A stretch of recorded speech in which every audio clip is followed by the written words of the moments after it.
Miracle hub in search of truth. शोध सत्याचा, शोध चांगल्या पालकत्वाचा. हे स्वतःवर स्वतः अन्याय करणं म्हणजे काय ते आज आपण जाणून घेणार आहोत.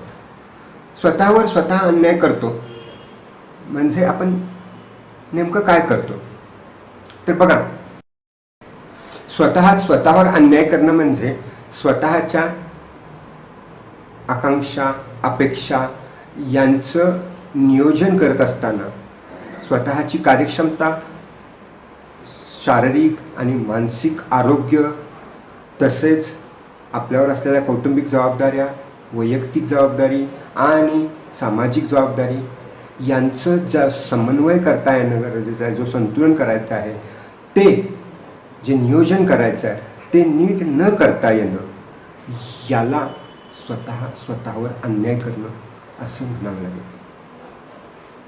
आता हा स्वतःवर स्वतः अन्याय करणं म्हणजे काय हे आपण थोडं अजून विस्ताराने समजून घ्या. स्वतःच्या क्षमतांचा विकास. आत्ताचं जे वय आहे 0 ते 18 वर्ष, हे जे तुमचं वय आहे 0 ते 18 वर्ष, या 18 वर्षाच्या कालावधीमध्ये तुम्ही तुमच्या क्षमतांचा विकास पुरेपूर करून घ्यायचा आहे. तुम्ही जितक्या नव्या गोष्टी शिकू शकता तितक्या सगळ्या नव्या गोष्टी शिकून घेतल्या पाहिजेत. आणि मग 18 वर्षानंतर तुम्हाला जीवन जगायचं आहे, स्वतःच्या पायावर उभा राहून काही करायचं आहे. आणि त्यासाठी तुमच्याकडं कोणत्या क्षमता आहेत हे लोक विचारतील. त्यावेळी तुम्ही तुमच्या खिशातनं माझ्याकडे मला हे येतं, मला हे येतं, मला हे येतं, मला ते येतं असं ज्यावेळी तुम्हाला सांगता, तेव्हा ते तुम्हाला सांगतात की चला या, आपण सगळे मिळून कामाला लागले.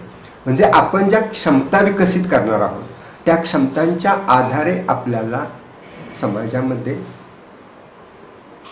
काम मिळणार आहे. आणि म्हणून त्या क्षमता विकसित करताना आपण आत्ता कमी पडलो तर आपल्याला जे काम मिळणार आहे तेही त्याच तुलनेनं कमी क्वालिटीचं काम मिळणार आहे. म्हणजे आपली क्षमता विकासामध्ये आपण मागं पडणं म्हणजेच आपण आपल्या आयुष्यामध्ये मागं पडणं. आणि आपल्याला आत्ता काय आहे की आपल्याला एक सांगितलं गेलेलं आहे की आयुष्य म्हणजे मनोरंजन आहे, मनोरंजन आहे आणि मनोरंजन. सकाळी उठलं की संध्याकाळी झोपेपर्यंत जेवढं म्हणून काय करायचं आहे ते फक्त मनोरंजन करायचं. आणि मनोरंजन कसं करायचं आहे तर टी व्हीमध्ये करायचं आहे, कॉम्प्युटरमध्ये करायचं आहे आणि मोबाईलमधल्या गेममध्ये खेळायचं किंवा मित्रांशी दंगामस्ती करण्यामध्ये. मी या सगळ्याच्या विरुद्ध नाही आहे, पण त्याचं एक स्थान आहे आपल्या आयुष्यामध्ये. त्याचं एक स्थान आहे, ते 10% असू शकतं. म्हणजे तुमच्या दिवसातलं 10% वेळ तुम्ही या गोष्टीसाठी, मनोरंजनासाठी द्यायला काही हरकत नाही. पण उरलेला 90% वेळ तुम्ही कशासाठी देताय? तुमच्या क्षमता विकासासाठी देताय का? आणि तो जर तुम्ही देत नसाल आणि तो सगळा वेळ 90% वेळ जर तुम्ही तुमच्या मनोरंजनासाठी वापरत असाल तर आपोआपच त्याचा परिणाम तुमच्या विकासावर होणार आहे. आणि बघा, तुम्ही अपेक्षा ठेवली किंवा एखादी आकांक्षा ठेवली की मी अमुक बनणार असं आत्ता ठरवलं, पण जेव्हा 8-10 वर्षांनं ती गोष्ट करायची वेळ येईल त्यावेळी तुमच्या स्वतःच्या लक्षात येईल की त्या गोष्टीसाठी करण्यासाठी माझ्याकडं त्या क्षमता नाहीत आणि त्या क्षमता माझ्याकडे नसल्यामुळे मी ती गोष्ट करूच शकत नाही. आणि मग त्यावेळी तुम्हाला जाणवेल की तुम्ही स्वतःवर अन्याय केला आहे. हे जे स्वतःवर अन्याय करणं आहे त्याचा प्रॉब्लेम हा आहे की तो स्लोली होतो. आपण शिस्तीत आपल्या नकळत आपल्यावर अन्याय करून घेत असतो.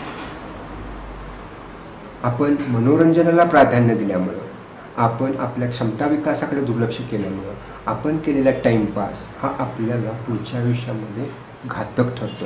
आणि मग त्यावेळी आपल्याला कळतं की आपण स्वतःवर अन्याय केला.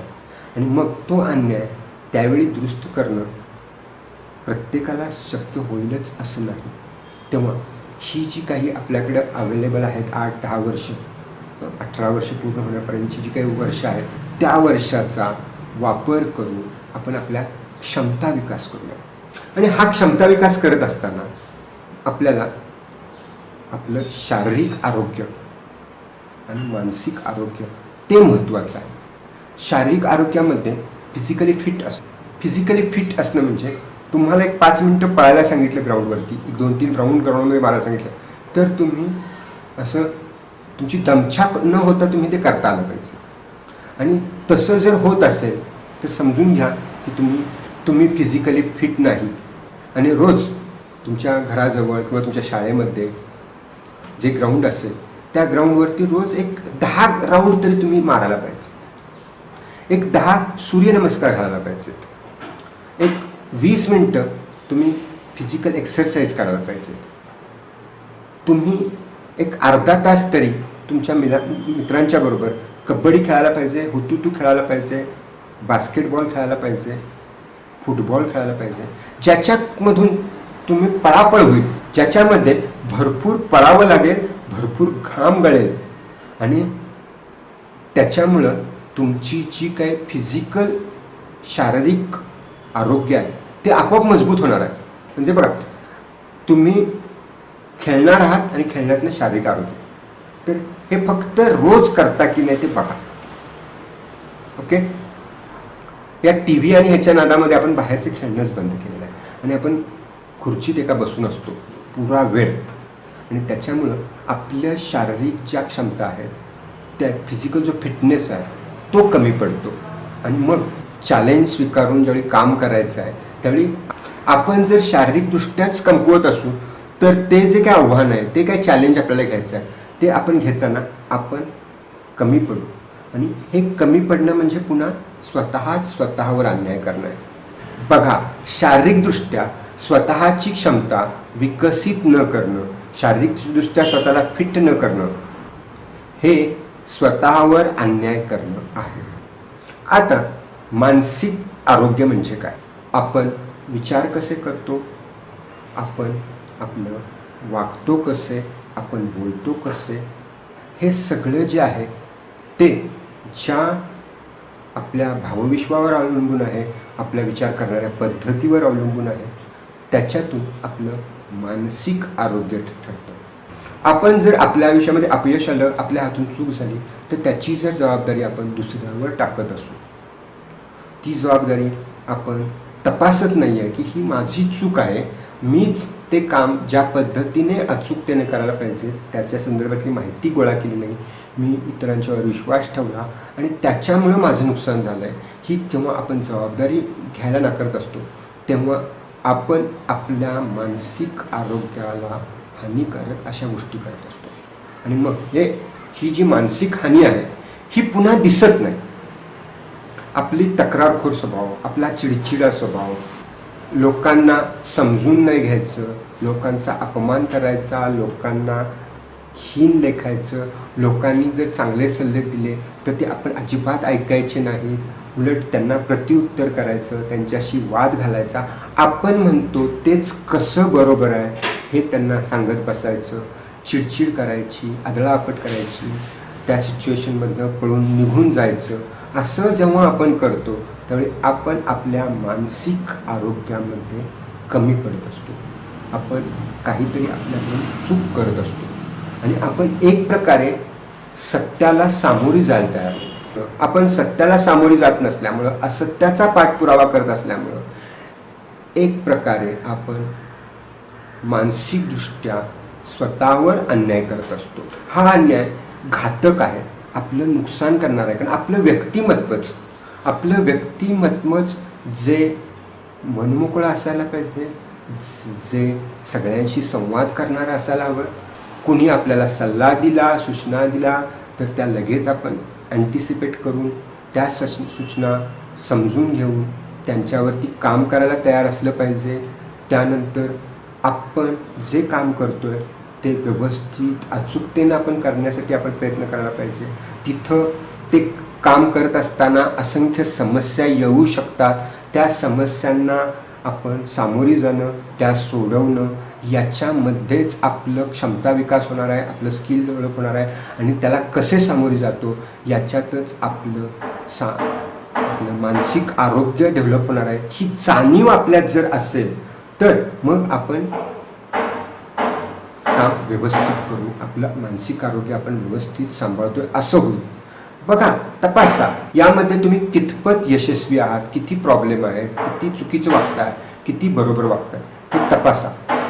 आणि हे तपासायला जर तुम्हाला आलं तर तुम्हाला तुमचे स्वतःचे अनेक दोष कळतील आणि तुम्हालाच कळेल की तुम्ही स्वतःवर किती अन्याय करताय. हे मानसिक आरोग्य जपता आलं पाहिजे. आता आत्मविश्वास.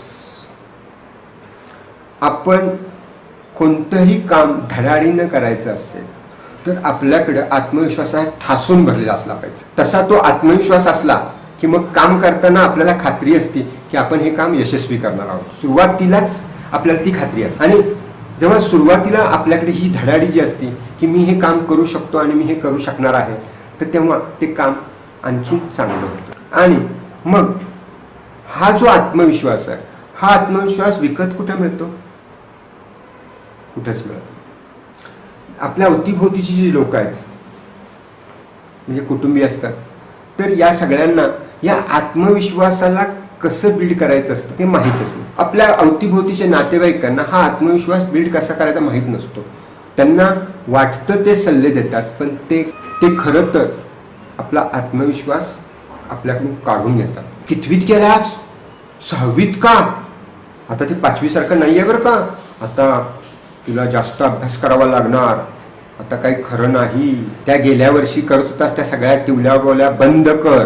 कितवीत गेलास? 10वीत. त्यांचा जो चेहरा आणि त्यांची जी मान डोलवणं असतं त्यातच आता हो अडकला 10वीत, आता ह्याचं काही खरं नाही, आता फार अवघड आहे. म्हणजे ते काय मेसेज देतात हेच त्यांना कळत नाही. त्या मुलाच्या मधला आत्मविश्वास ते काढून घेत आहेत हे त्यांना कळत नाही.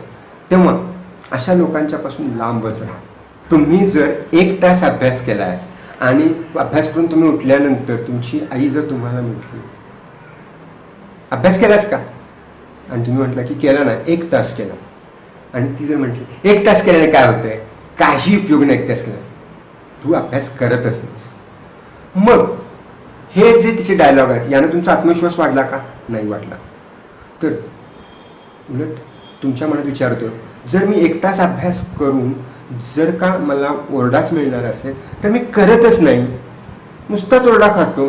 हे सगळे जे बाहेरचे फॅक्टर आहेत, मग ते आपले कितीही जवळचे नातेवाईक असतील, ते काय बोलतात ते त्यांना कळत नाही. तेव्हा त्यांच्या बोलण्याचा इफेक्ट आपल्यावर नाही व्हायला पाहिजे, आपला आत्मविश्वास कमी होण्यावर नाही व्हायला पाहिजे, याची काळजी घेणं आवश्यक. तुम्ही हे बघा, तुम्ही एखादी व्यक्ती आली आणि तिनं म्हटले किती तास अभ्यास केलास? 1 तास अभ्यास केलास का? 1 तास अभ्यासात काय काय केलं तुझ्या लक्षात आहे का? जरा बघूया बरं आपण तुला काय काय येतं ते. आणि तुम्ही एक अर्धा तास पुन्हा थोडं त्याच्याबरोबर चर्चा केलीत आणि तुम्हाला जे समजलं ते त्याला समजावून सांगितलं, आणि मग त्या व्यक्तीने सांगितलं मग आपण उद्या तू 2 तास अभ्यास करशील का, आणि आपण 1 तास चर्चा करूया का? तर मग तुम्हाला वाटेल की चला उद्या आपण 2 तास अभ्यास करूया आणि आपण 1 तास चर्चा करूया. म्हणजे बघा, आज 1 तास अभ्यास झाला होता आणि अर्धा तास चर्चा झाली होती. उद्या 2 तास अभ्यास आणि 1 तास चर्चा, म्हणजे तुमचा अभ्यास दुसऱ्या दिवशी डबल झाला.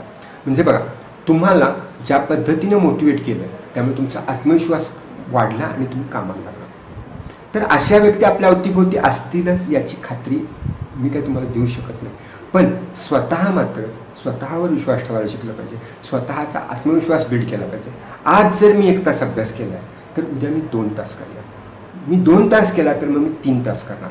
असं जर तुम्ही स्वतःला सांगत गेला आणि तुम्हाला लक्षात आलं की माझी क्षमता अजून कितीतरी पट जास्त आहे आणि मी तितका अभ्यास करू शकतो, आणि मग हा आत्मविश्वास तुम्ही स्वतः बिल्ड करत गेलात, तर मग स्काय इज द लिमिट आहे. कसं करायचं ते मला माहीत नाही, पण ते मी करू शकतो. हा आत्मविश्वास माझ्यात असणं हे गरजेचं आहे. कसं करायचं आहे मला माहीत आहे, मी करू शकतो, हे कोणीही करेल. पण कसं करायचं आहे माहीत नाही, ते कसं करायचं ते मी शिकेन आणि मग मी ते करून दाखवेन. याला म्हणतात आत्मविश्वास. स्वतःवरचा आत्मविश्वास, की मी एखाद्या गोष्टीत लक्ष घातलं तर मी शेवटपर्यंत पोचणार आणि यश प्राप्त केल्याशिवाय शांत बसणार नाही. हा आत्मविश्वास तुमच्यात असायला हवा. आणि मी तुम्हाला सांगतो, तुम्ही माझी कितीही लेक्चर ऐकलीत तर हा आत्मविश्वास तुमच्यात निर्माण होणार नाही. हा आत्मविश्वास तुम्ही तुमच्यात निर्माण करायचा आहे. मी तुम्हाला प्रेरणा देऊ शकतो, पण मोटिवेट तुम्ही स्वतः व्हायला पाहिजे. मला माझा आत्मविश्वास नसणं हाच माझ्यावर मी केलेला अन्याय आहे, हे तुम्हाला जर कळलं, पटलं, तर मग तुम्ही आत्मविश्वास प्राप्त करायच्या मागं लागणार. आपण स्वतःवर अन्याय करतो म्हणजे काय करतो? आपण आत्मविश्वासानं काम करायला सुरुवातच नाही करत. आपल्याकडं आत्मविश्वासाची कमी असते आणि ती कमी असल्यामुळं आपण ते काम करताना आपल्या मनात भीती निर्माण होते. करू शकू किंवा नाही करू शकू असं आपल्याला खात्री वाटत नाही. आणि आपल्याला ती खात्री नसल्यामुळं आपण ते काम करणं टाळायचा प्रयत्न करतो. मग तो होमवर्क करणं असू दे, एखादा निबंध लिहिणं असू दे, गणित सोडवणं असू दे, नाही तर सायन्सचं क्वेश्चन आन्सर सोडवणं असू दे. आपल्याकडे आत्मविश्वास नसल्यामुळं आपण ते टाळायचा प्रयत्न करतो. आणि आपल्याला हे जे काही आपल्या आत चाललंय, आपल्याला आपले आईवडील विचारतात की तू का करत नाहीस अभ्यास, तर तेव्हा आपल्याला हे सगळं शब्दात मांडता येत नाही. म्हणून मी तुम्हाला शब्दात सगळं मांडून देतोय की का तुम्ही असे करता. तुमच्याकडे आत्मविश्वास नसल्यामुळं, तुम्ही त्या गोष्टी करण्याचं धाडस तुमच्यात नसल्यामुळं तुम्ही त्या टाळण्याचा प्रयत्न करता. तर मी तुम्हाला इतकंच सांगेन की आत्मविश्वास हा एंड प्रॉडक्ट नाही आहे, म्हणजे शेवटी मिळतो नाही. आत्मविश्वास हा आपल्याकडे आधी असतो. मी करून बघेन, माझ्या हातून चुका होतील, मग ते काय चुकलं ते मी नीट तपासेन आणि त्या चुका मी दुरुस्त करेन. आणि मग त्या चुका दुरुस्त झाल्यामुळं मग मला जे काम करायचं ते व्यवस्थित होईल. आणि जर का त्या चुका मी दुरुस्त करू शकत नाही, अशी जर समस्या निर्माण झाली, तर मी इतरांची मदत घेईन आणि त्यांचा सल्ला घेऊन त्या चुका दुरुस्त करेन, जेणेकरून मला जे करायचं आहे ते मी इस्पित साध्य करेन. मला जे करून दाखवायचं ते करून दाखवेन. ही जर का विचारसरणी तुमच्याकडे असेल तर तुम्ही कोणतंही आव्हान घ्याल. आणि तुमच्याकडे सुरुवातीला आत्मविश्वास असेल, मला येत नाही आहे पण मी ट्राय करणार. आणि हा ट्राय करण्याचा, मी प्रयत्न करण्याची जी इच्छाशक्ती आहे, प्रयास करण्याची इच्छाशक्ती आहे, ती तुमच्या आत तुम्ही जर का तिला जर बिल्ड केलं तर तुम्ही न येणाऱ्या अनेक गोष्टी करायचा प्रयत्न कराल. आणि मग तुम्ही त्या माहीर म्हणजे त्यामध्ये कौशल्य प्राप्त कराल आणि तुम्ही मग त्यातले एक्सपर्ट बनून जाल. तेव्हा आत्मविश्वास ही अशी गोष्ट आहे जी सहजपणे आपण प्राप्त करू शकतो, पण ती नसेल तर आपण कितीही करू शकतो. तेव्हा आत्मविश्वासाचा आपल्यामधला अभाव हा आपणच निर्माण केलेला एक भीतीचा डोंगर आहे. आणि त्याद्वारे आपण स्वतःवर अन्याय करतोय हे तुम्ही स्वतःला बजावून सांगा. आपण स्वतःवर अन्याय करतो त्याला एक महत्त्वाचं कारण असतं, ते म्हणजे शिक्षण आणि प्रशिक्षण. शिक्षण आणि प्रशिक्षणाच्या अभावामुळे आपण स्वतःवर अन्याय करत असतो. आता हा शिक्षण प्रशिक्षणाचा अभाव म्हणजे काय? तर एखादी गोष्ट करण्यासाठी जे स्किल आपल्याला आवश्यक आहे ते स्किलच जर आपल्याकडे नसेल, त्याच्यासाठीचं शिक्षण आपण घेतलं नसेल, त्याच्यासाठीचं प्रशिक्षण आपण घेतलं नसेल, तर आपण ती गोष्ट कशी करणार? तुमच्या लक्षात ते का?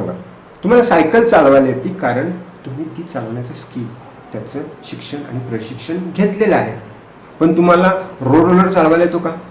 नाही आहे, कारण त्याचं शिक्षण आणि प्रशिक्षण तुम्ही घेतलेलं नाही. तुम्हाला कळाले का काय मला म्हणायचं आहे? ते शिक्षण आणि प्रशिक्षण आपल्याकडे नसणं हे का नाही आपल्याला? कारण आपण शिक्षणासाठी वेळ दिला नाही, प्रशिक्षणासाठी वेळ दिला नाही. आपण शाळेत गेलो, शाळेतनं आलो, पण तिथं जे शिक्षण चाललंय त्याच्यावर काम नाही केलं, तिथं जे प्रशिक्षण चाललंय त्याच्यावर काम नाही केलं. आपण जे शिकवलं गेलं त्याचा अभ्यास केला नाही, त्याचं चिंतन केलं नाही, त्याचं मिलनं केलं नाही, त्या संकल्पना नीट समजून घेतल्या नाही, त्या संकल्पनांच्यावरती काम नाही केलं, आपल्याला कळणं, पठणं आणि लक्षात ठेवणं ही प्रक्रिया आपण आपल्यात नीट केली नाही, त्यामुळं आपलं शिक्षण प्रशिक्षण नीट न झाल्यामुळं आपण ते काम ज्या पद्धतीने इतर लोक करतात तितक्या व्यवस्थितपणे आपण नाही करू. तुमच्या फुटबॉलच्या टीममध्ये मॅच गोल बरोबरीमध्ये झाल्यानंतर जी 5 गोल दिल्या जातात, तर त्यामध्ये त्या 5 जणांचीच निवड केली जाते आणि ते शार्प शूटर असतात. ते असा जोरात पळत येऊन बॉल मारतात की गोलीला तो बॉल कुठल्या साईडने येतो कळतच नाही, तो त्याची झेप एकीकडे जाते आणि बॉल दुसरीकडे जातो आणि गोल होते. आता त्या टीममध्ये बाकीचे मेंबर असतातच ना, त्यांचं सिलेक्शन का केलं जात नाही त्या शेवटच्या 5 गोल मारायसाठी? कारण त्यांच्याकडं शिक्षण आणि प्रशिक्षणामध्ये ते कमी पडलेले असतात. त्यांच्या कोचला याची खात्री नसते की हा गोल पोस्टमध्ये टाकेल किंवा नाही, पण या मुलांच्या बाबत मात्र त्याची खात्री असते की ही 5च्या 5 मुलं हा गोल पोस्टमध्ये टाकल्याशिवाय परत येणार नाहीत. कारण त्यांनी रोजचा खेळ खेळत असताना, तुम्ही सगळी मुलं बसलेली असताना गोलीला घेऊन त्यांनी गोलमध्ये बॉल मारायचं वेगळा जास्त एफर्ट्स घेतलेले असतात. त्याचं शिक्षण, बॉल अचूकपणे मारण्याचं शिक्षण आणि प्रशिक्षणासाठी त्यांनी वेळ दिलेला असतो आणि त्यामुळं त्यांच्याकडे ते स्किल डेव्हलप झालं असतं. तेव्हा तुमचे टीचर, तुमचे कोच, तुमचे आईवडील हे सगळे तुमचे मार्गदर्शक आहेत आणि ते तुमचं शिक्षणाला तुम्ही उपयोग पडत असतात, प्रशिक्षणाला ते उपयोग पडत असतात. त्यांचा सल्ला घ्या, त्यांना विरोध नका करू. ते तुम्हाला चुकीचं मार्गदर्शन कदापि देणार नाहीत. त्यांच्यावर विश्वास ठेवा आणि ह्या शिक्षण प्रशिक्षणाशिवाय मला पर्याय नाही ही जाणीव तुमच्यात निर्माण झाली तर तुम्ही स्वतःवर अन्याय करायचे बंद व्हाल. तुमचं शिक्षण प्रशिक्षण अत्यंत उत्कृष्ट कसं होईल आणि ते उत्कृष्ट करण्यासाठी काय काय करावे लागेल या सगळ्याचा तुम्ही सातत्याने विचार कराल आणि त्याच्या मागं लागाल आणि त्यामुळं तुमचं शिक्षण प्रशिक्षण चांगलं झाल्यामुळं तुमच्या क्षमता चांगल्या विकसित होतील आणि मग तुम्हाला जे काही ध्येय प्राप्त करायचं ते तुम्हाला सहजासहजी प्राप्त होईल. स्वतःच्या क्षमतांची ओळख होणं, स्वतःला त्यांच्यावर काम करणं, शारीरिक आरोग्य, मानसिक आरोग्य, आत्मविश्वास आणि शिक्षण आणि प्रशिक्षण या सगळ्या गोष्टी तुम्ही व्यवस्थित समजून घेतल्या, त्याच्यावर तुम्ही व्यवस्थित काम केलं तरीही तुम्ही स्वतःवर अन्याय करू शकता. तुम्ही म्हणाल मग एवढं सगळं करून सुद्धा आम्ही अन्याय करू शकू म्हणजे काय? तर तुम्ही म्हणाल एवढं सगळं करून जर ध्येय मला प्राप्त होणार नसेल तर मग काय अर्थ आहे? तर हे सगळं करून सुद्धा ध्येय तुम्हाला प्राप्त का होणार नाही? कारण अजून एक अन्याय तुम्ही स्वतःवर करणार आहात, तो म्हणजे नियोजन न करणे. आपल्या आयुष्यामध्ये आपण जे ज्या गोष्टी करतो त्याचं एक नियोजन, सुसूत्रबद्धता असली पाहिजे. ते सुसूत्रबद्ध नियोजन जर तुमच्याकडं नसेल तर तुमचं ध्येयामध्ये तुम्ही अपयश येऊ शकतं आणि म्हणून नियोजनाच्या अभावामुळं तुमच्यावर अन्याय होणार आहे. आणि हा नियोजन कुणी केलं नाही, तुम्ही केलं नाही, म्हणजेच तुम्हीच तुमच्यावर अन्याय करणार आहात.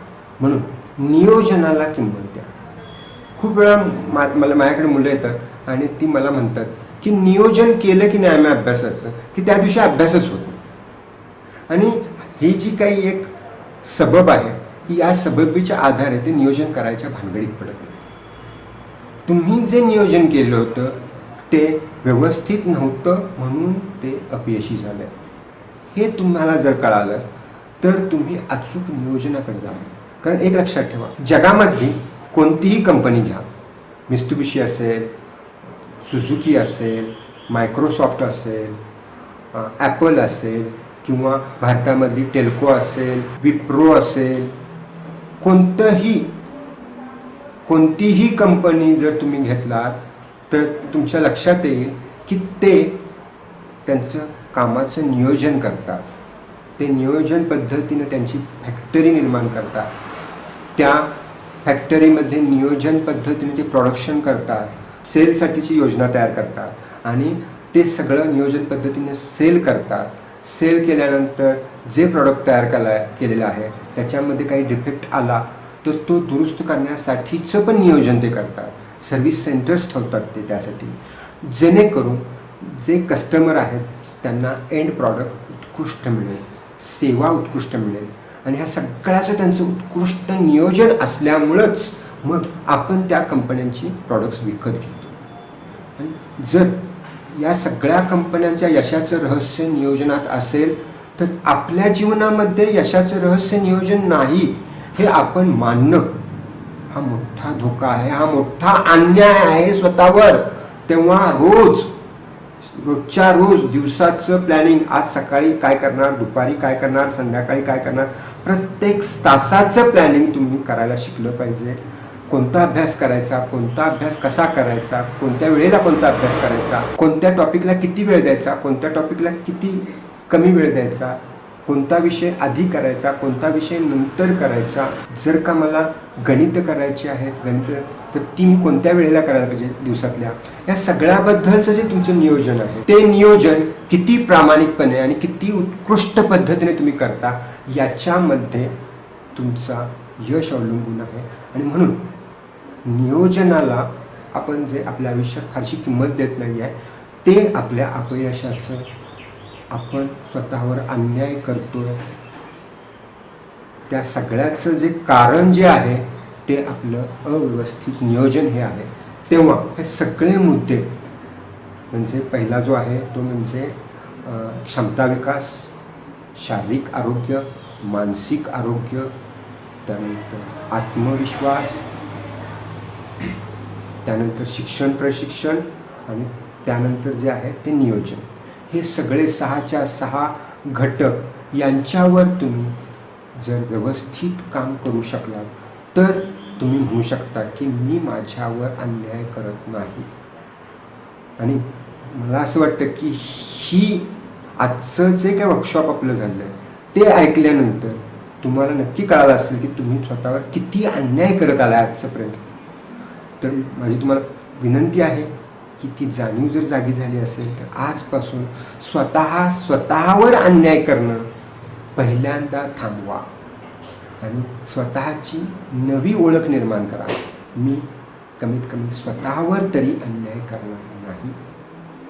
ही नीती जर तुमच्यात निर्माण झाली, ही जाणीव जर तुमच्यात निर्माण झाली तर तुमच्या यशासाठीची जी घोडदौड चालली आहे, तुमची ध्येयाकडची जी घोडदौड आहे, तुमच्या आशा आकांक्षा पूर्ण करण्यासाठी जे तुम्ही करत आहात त्या सगळ्या प्रयत्नामध्ये, त्या प्रयासामध्ये तुम्ही 100% यशस्वी व्हाल आणि तुम्ही तुमची स्वतःची यशाची कहाणी निर्माण कराल. तेव्हा चला लागा कामाला. मिरॅकल हबला सबस्क्राईब केलं का? नाही केलं? करून टाका.